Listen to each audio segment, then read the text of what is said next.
Donc ce qui vous est proposé là, aujourd'hui, c'est le renouvellement d'une convention qui était attendue par nos partenaires de Monastir avec un cadre de convention, un cadre d'action qui permette d'institutionnaliser nos relations avec le gouvernorat de Monastir et puis qui indique aussi les priorités du travail qui a été engagé ensemble. Nous avons eu beaucoup d'échanges depuis 2011, période à laquelle la convention précédente s'était arrêtée, beaucoup d'échanges pour relancer un processus qui est bien l'adhésion des deux parties. Mais pour autant, même si cette période depuis 2011 n'a pas permis d'action institutionnelle, beaucoup de liens ont existé.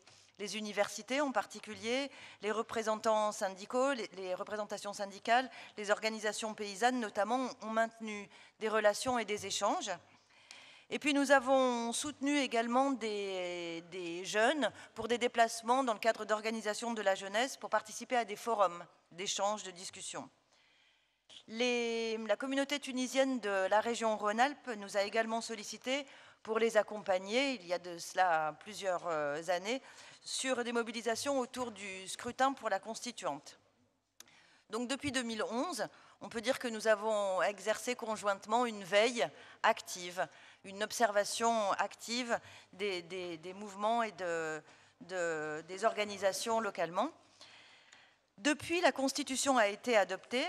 Cette Constitution confirme la volonté des Tunisiens de soutenir les réformes, et notamment le Code du statut personnel, qui favorise les droits essentiels des femmes.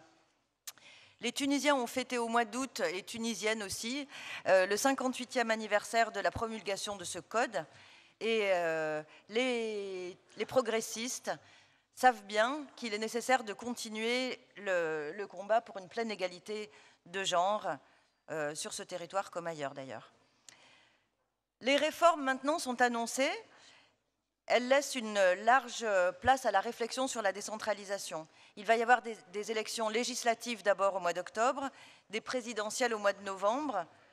Le taux de participation à ces élections, le taux de participation annoncé pour les prochaines échéances sera probablement à observer.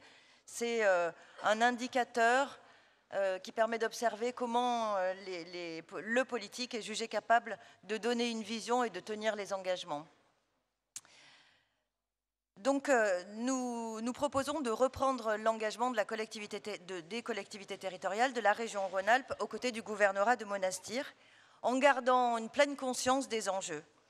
La révolution est née à cause des injustices, des conditions économiques et sociales très difficiles de la plus grande partie des Tunisiens. Le problème n'est pas réglé. Les conditions économiques, sociales, sécuritaires sont encore précaires.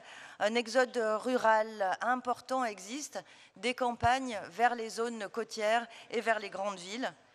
Le taux de pauvreté, selon un rapport du PNUD, reste très élevé puisqu'il est d'un quart de la population.